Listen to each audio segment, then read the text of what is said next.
MHTCET 2004ला mathematical लॉजिकमधलं हा question विचारला गेला आहे, ज्याच्यामध्ये लॉजिकमध्ये आपण मीनिंग लक्षात घ्यायचं नाही आहे, लॉजिक वापरायचं आहे, फक्त मॅथ्स यूज करायचं आहे, आपले रूल्स वापरायचे आहेत, मीनिंगमध्ये जायची गरज नाही. कारण असं अजिबात नाही आहे रिच नसेल तर तो हॅपी नसतो. बरेच लोक भरपूर रिच पण आहेत आणि हॅपी पण नाही आहेत.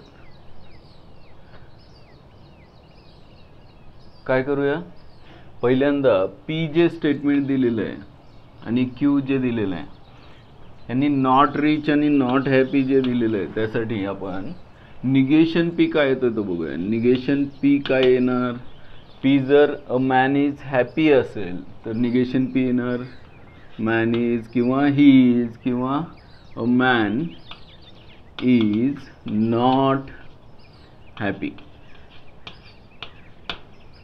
निगेशन क्यू काय मिळेल, क्यू जर द मॅन इज रिच असेल तर निगेशन क्यू येईल the man is not rich. आणि मग सिम्बॉलिक फॉर्म ज्याचा विचारलेला आहे,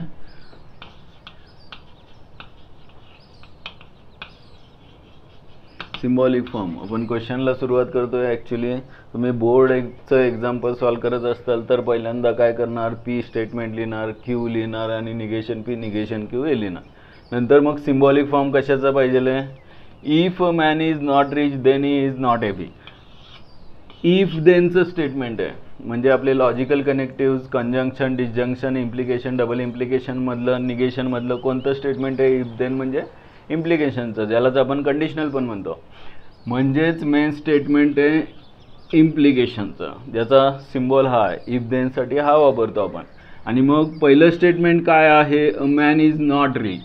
a man is rich Q असेल, a man is not rich negation Q असेल तर पहिलं स्टेटमेंट निगेशन क्यू येणार. आणि then he is not happy म्हणजे ही इज नॉट हॅपीचं निगेशन पी येणार आहे. Negation Q implies negation P, negation Q implies negation P, म्हणजेच आन्सर काय येईल तर बी येईल.